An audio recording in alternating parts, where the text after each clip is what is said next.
Morning YouTube, it's about 8:30 in the morning at Leeds Rifle Range, Manic here, the morning of Wednesday, July 11th, testing out today Josh Smith sights.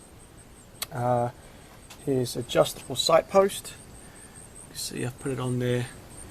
My shoots about 8 inches high and right without the bayonet, so I've drifted the sight out here, front sight right to shoot left, and then his classic adjustable post which I've twisted up a bit to bring that down. Seems about on right now, I'm not quite sure. There's this 3 extra posts, a high vis one, some fibre optic and a brass one there in the middle. Got some cork that I've been using for to help with the harmonics at the end of the barrel here, placed underneath, right near the end, underneath the handguard there and underneath the barrel itself. And I've used some flashing, a bit thin but aluminum flashing for shims, and built them up under here. There was already one here, that one I guess had fallen out, and then under the rear tang and underneath the receiver. So cold bore, first shots 50 yards out. And the only thing, Josh, I didn't bring for your challenge is your target. So this officially won't count. But 174 grain Silver Bear boat tail zinc cased ammo. Got some Milsurp stuff, but she seems to like the heavier stuff better. So let's go for 5 shots and see how we do. Oh, rear rest taken off, and that's part of the challenge too.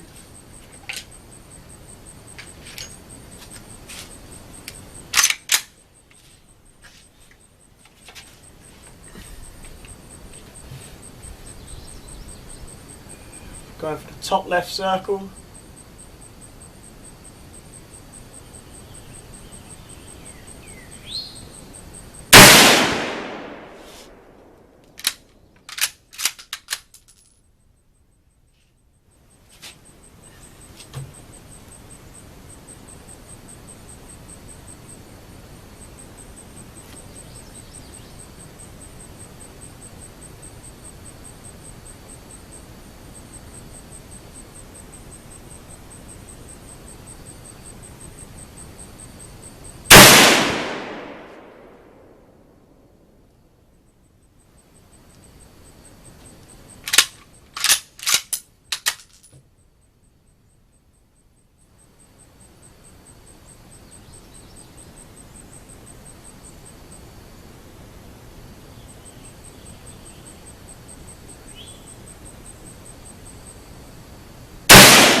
Right,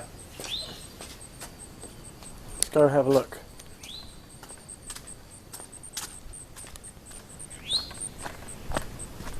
Now Josh has been nothing but stellar, to be honest. So thanks Josh for your customer support. I'm still finding out how my Mosin works. I know the first two I looked at through the binoculars are high, and that sight must have twisted down since we were working on it yesterday. So I lowered my point of aim for the last three. Okay. First two. And then next three. I would have got all five in here if I would have just adjusted the point of aim. Anyway, that's where I'm at. I'll let it cool down, take another 5 in a bit, and we'll see how we do. Alright, only 5 rounds of the zinc left. Change to the old cheap mill set 147. Brought the target back to 33 yards. And because after that first fly that was high, if you remember, first two, I changed the sight a little bit and drifted it a tad too. And here's what I just got at 33 yards with the old Millset 147. I like that a lot. All 5. 1, 2, 3, 4, 5. Let's see what we can do at 100. Okay, YouTubers, just an update on my range report from today, Wednesday, July 11th. Been working on accurizing the Mosin. A lot of people see it on YouTube. Was using Budweiser can for shims. A little bit too thin. The best accuracy I got with that was these, which looks good, but they're really not very tight. Kind of on. That's decent enough. Now again, we're only talking 35 yards though, so it's really not that great.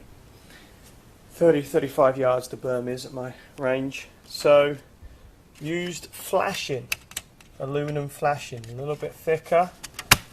Josh Smith gave me the idea here, like a lot of people do, to see how smooth that doesn't touch any of the stock. So the barrel's pre-floated. Moves really quite easily. Okay, all the way up to the receiver, and there's a little bit of a cork shim. I can show you a little bit better when I take it apart there. And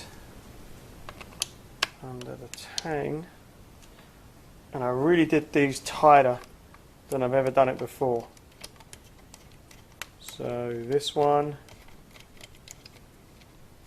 I was reading online that 50 pounds of torque is actually really tight for your hands, almost as tight as your hands can go. So I'm obviously worried about compressing the stock being wood, so I've ordered from Rock Solid Industries their bedding pillows, the aluminum bedding pillars, and they will go in here.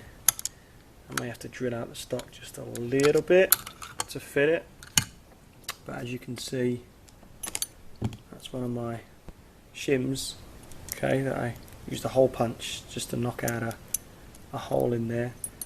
And I have under the receiver, we got it shimmed there and here, and there's a little bit of cork there at the end just to help float the barrel. You can see I've sanded down some high spots, and the result was a lot better. 35 yards again still. Started with this. First two were the first two shots. Drifted the sight. Lowered it a little bit. Okay, first one here, and then that was it. I got, sorry, once I drifted it, definitely got it exactly where I wanted. And then from there, they got this. And look at this, the next one. Yeah, 5 rounds in each here. 5 rounds, well 4 rounds here, because then I took 1 in this, and then 4 rounds here, almost duplicate holes, and the 5th round I went too fast, I should have relaxed. I missed it. But that, for me, at 35 yards again, here, got it in here. What I mean by that is got it as accurate as what I thought. Sighted in, dialed in, whatever you want to call it. And then that was it. Milsurp Animo as well. This was 147 Milsurp grain. So look at that. For me, that's great. Problem was, I couldn't translate that to 100 yards. I even tried the 174 Russian Silver Bear. I'm shooting this today. Okay, but 174 grain, sorry, as opposed to 147.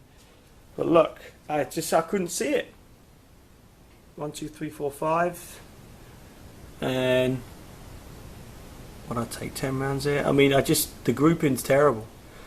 I mean, is that as accurate as the gun could be? I don't know. It's hard for me to pick up this against the yellow, so I moved the spot out here. My last 5, missed off paper with the first, and then I got this. So that's 100 yards, 3 inches for the furthest 2. Well, no, because actually the furthest one was out here. But once I could see where I was, then I had a point of reference. So missed it. That's a 2-inch target, 100 yards, but it was definitely easy to see against the black. So 100 yards, close. Each one, though, still a couple of inches from the centre where I'm trying to aim for. So is that as good as the rifle could be? I don't know. I mean, under the tang here, even though it's 1925.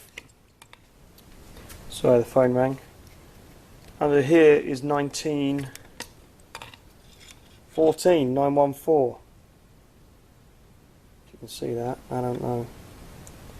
So this may have seen action in the Great War. May have. 1925 restamped on the front there. So it's got a little bit, it's a mirror finish now. I mean, I've really cleaned it with all sorts of different things, but a little bit of pitting in the bore, and perhaps that's as accurate as it could be without true hand loads. So Josh Smith, again, thank you very much. This is all down to you, really, going by your advice. I appreciate that very much. So giving you a little shout there. Smith Sights, guys, go on there and check him out. I'm going to do the pillar bedding, and then I'm going to possibly bed the rifle with DevCon. I believe that's what it's called.